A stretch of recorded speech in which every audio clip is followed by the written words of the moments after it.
Is it a spirit guidance body or a spirit-linked constitution? Captain Quan stood silently nearby, brows furrowed in deep thought.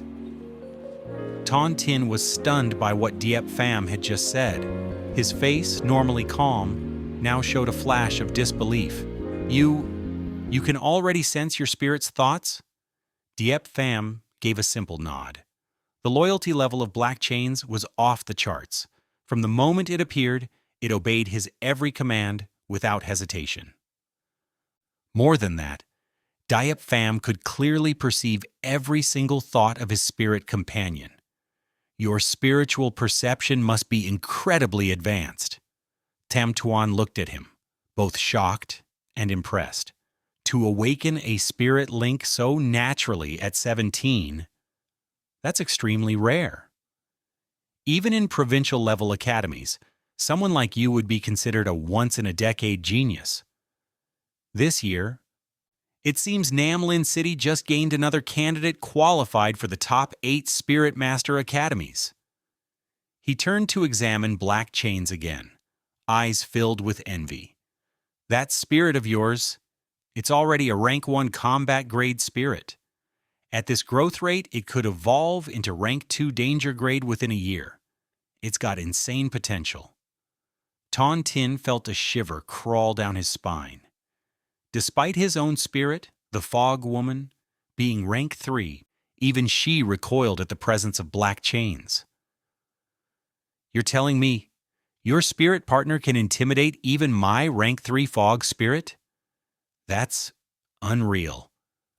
Diệp Phàm gave a calm smile, choosing not to elaborate. But deep down, he already had a guess. Ton Tin's spirit, the Fog Woman, was a ghost-type entity, and all ghost types were naturally suppressed by Black Chains.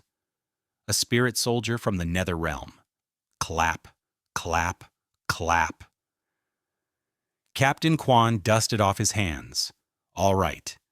Xiao Tam, Xiao Ton, standard inspection and sampling. Go. Yes, sir.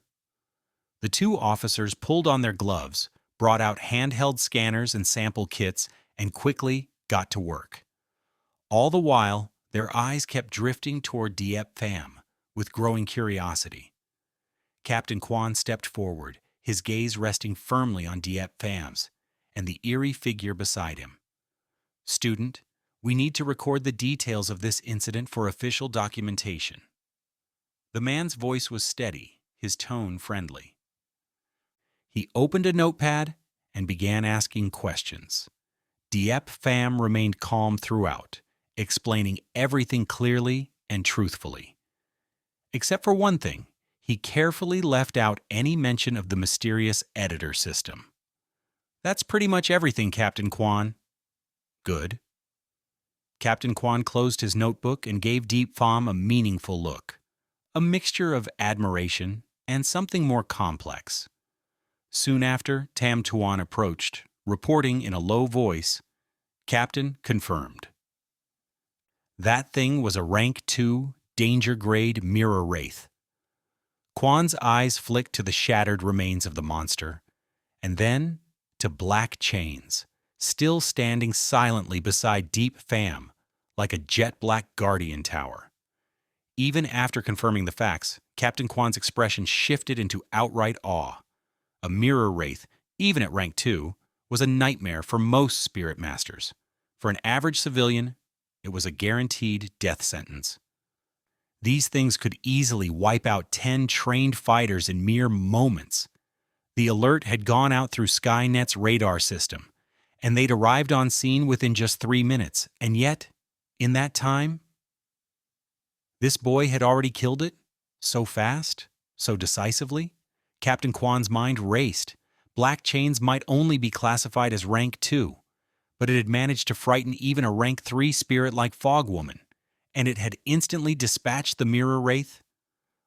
There's more to this spirit than meets the eye. Finally, Quan walked up to Diệp Phàm and clapped him on the shoulder. Well done. I hope you continue to grow stronger, quickly. His voice softened for a moment, his expression darkening with a trace of melancholy. Kid? he said seriously. Take care of yourself out there. Remember, only matured talent is real talent. Monsters are terrifying, yes. But sometimes, what's more terrifying is the human heart. Diệp Phàm felt a tremor deep within. This wasn't just advice. It was a warning. Even in a world filled with supernatural horrors, the most dangerous enemies often wore human faces. He looked up at the middle-aged officer, voice sincere. I understand. Thank you, Uncle Quan. The captain burst into hearty laughter. Smart kid. All right, we're done here for tonight. Let's move out. Yes, Captain? Tam Tuan and Ton Tin nodded in unison and followed him out. But before leaving, they gave Diệp Phàm one last curious glance. It wasn't just interest, it was amazement. The cold, by-the-book captain they knew had just personally praised someone. As they left, they took the shattered remains of the mirror wraith with them. Diệp Phàm finally laid back down on the bed, letting out a slow breath. He pulled up the system interface for black chains. His eyes landed on the final requirement for its next evolution. Materials needed for rank 3 evolution. Chains of resentment, blood-sucking lance, wraith-grade spirit core, 0-1. The chains, already secured. The core, he'd have to kill a rank 3 monster for that. Not impossible, especially once black chains grew stronger. But the blood-sucking lance? He had no clue where to even start. For now, he pushed the question aside. Diệp Phàm massaged his temples. It had been a long, exhausting night. Tomorrow would be the official spirit awakening ceremony. And after that, he planned to head to Square 36 to check on his mother and little sister. He thought of their faces. In this life, his family looked exactly like they did in his past life. Back on Earth, he had always been too busy, always too distracted. By the time he wanted to make up for lost time, it was already too late. Now, in this terrifying new world, he had a second chance. A second chance to protect them. A soft warmth filled his heart as he pictured their faces. Eventually, his thoughts quieted.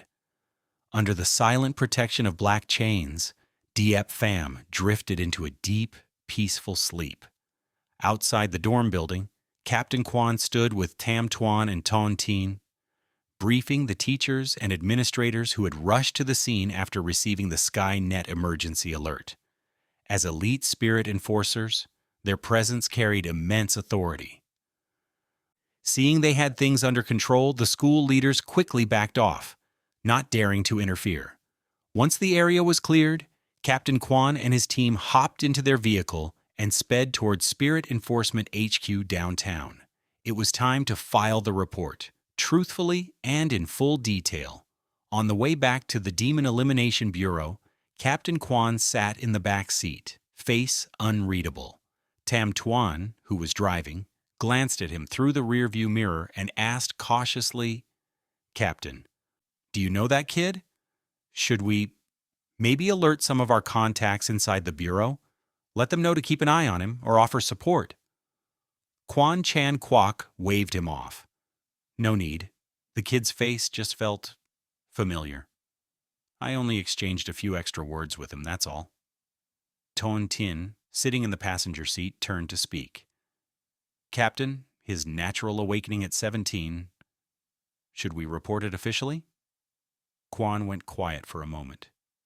He understood what reporting this meant, what kind of chain reaction it could set off. But in the end, he gave a slow nod. Yes, report it. Ton Tin was still new to the Demon Elimination Bureau. A lot of things she didn't fully understand yet. But tonight's events had left her deeply unsettled. Captain, she said quietly, there have been more and more strange reports from the outer districts. I don't think things are as calm as they seem. Now even the inner zones, within the double-walled perimeter, are showing signs of demonic presence. Could this be Even Tam Tuan's ears perked up. The mirror wraith incident tonight had weighed heavily on him too. Quan Chan Kwok glanced at the two of them, then said sternly, "Don't overthink it. We were born in a terrifying era. Becoming a spirit master in the Bureau means accepting that reality." He paused, then added calmly, "Even if the sky falls, your captain will carry it for you." Those words struck deep. Both of them straightened in their seats, eyes flickering with emotion and determination. They remembered the oath they took when they joined, and now that resolve returned. "Yes, Captain." Just then, "Wee-oo! Wee-oo! Wee-oo!" Somewhere in the city, another piercing Skynet alarm sounded. It lasted only seconds before falling silent, clearly picked up by a nearby patrol squad. But inside the car, the atmosphere turned grave once again. Captain Kwan's expression darkened. Both Ton Tin and Tam Tuan were silent, anxiety written on their faces. Without another word, the car vanished into the night, disappearing from the school's perimeter. The next morning, at precisely 6:30 a.m., Diệp Pham's internal clock woke him up like always. By 7, he was walking alongside his classmates toward the main academic building. But last night's chaos hadn't gone unnoticed. Everyone was buzzing. "You guys heard the Skynet alarm last night, right? Are you kidding? It was loud enough to wake the dead. Went off right here, our building." "Seriously? What happened? What kind of monster showed up?" "No idea. I heard the footsteps, though. Pretty sure it was a team from the Bureau that showed up fast. There weren't any injury reports this morning, so maybe it wasn't that serious. But didn't it go off more than once? I swear I heard at least 3 separate alerts. I barely slept." Diệp Pham paused, a bit startled. 3 alarms? He'd slept so soundly? He hadn't noticed a thing. Just then, golden sunlight lit up the eastern sky. He turned and stopped in his tracks. His eyes traveled past the school gates, across the streets, and landed on something colossal in the distance. The city wall, 50 meters tall, wide enough on top for 3 trucks to drive side by side. It stood like a silent giant, arms stretched out, shielding the city. Every base zone had 2 of these massive walls, one surrounding the outer border, the other forming the inner perimeter. Even from flat ground, you could see it all, majestic and terrifying. Right now, dozens of black uniformed bureau officers stood along its summit. Each wore robes embroidered with golden spirit runes. This was the morning ritual, when spirit masters infused the wall with protective spiritual energy. 20 officers, straight-backed, motionless. On command, they slammed their palms against the wall in unison. Suddenly, intricate, glowing patterns emerged across the stone surface, spirit circuits lighting up like golden fire. The light surged across the wall, expanding in waves of energy. This was happening not just in Nam Lin City, but in every base zone across the nation. Diệp Pham watched, stunned by the sheer power and scale of it all. Ding-ling-ling. The school bell snapped him out of it. He rushed toward the classroom building and found his way to Class 12, Grade 3. Most students were already there. Today was a huge day, after all. The Spirit Awakening Ceremony. Diệp Pham walked to the very back of the room and took his usual spot by the window. As soon as he sat down, "Dude, you nervous?" Chu Vi, his desk mate, leaned in, face tight with nerves. "The ceremony's starting soon." Diệp Pham smiled. In his past life, Chu Vi had been his friend, too. After high school, Chu hadn't gotten into college. Instead, he'd gone into small business, and surprisingly, become one of the most successful of their class. Now Diệp Pham thought of something Captain Kwan had said, and spoke seriously. "Chu, there's nothing wrong with living an ordinary life. You start a small business, maybe settle down. You could be happy that way. Chu Vi blinked, surprised at the tone, but then he chuckled bitterly. You think that's still possible in this world? My uncle, he's 50, didn't have the credit score to stay in the city, so he signed up for land reclamation work outside the walls. He was out there barely a week before a low-tier demon gutted him alive. They only found bits of his body. In this era, if you're not a spirit master, you're just an insect. From the row ahead, another classmate, Duong Tu Min, turned around to join in. Actually, Chu, Diep's not wrong. Being a spirit master isn't just about hunting monsters. You've got to constantly worry about your spirit going rogue. Every day you're walking a razor's edge. My dad had me tested by a spirit master last year. Turns out my chance of awakening is super low. If I don't pass today, I'll just take over his supermarket chain. As long as I stay inside the inner wall, we'll be safe. And I'll finally be able to hit the national quota. 3 kids per household. Chu Vi muttered under his breath, damn rich kid. Out of the 3 suffragette, Duong Tu Min definitely came from the best background. Diệp Phàm and Chu Vi, on the other hand, came from struggling families.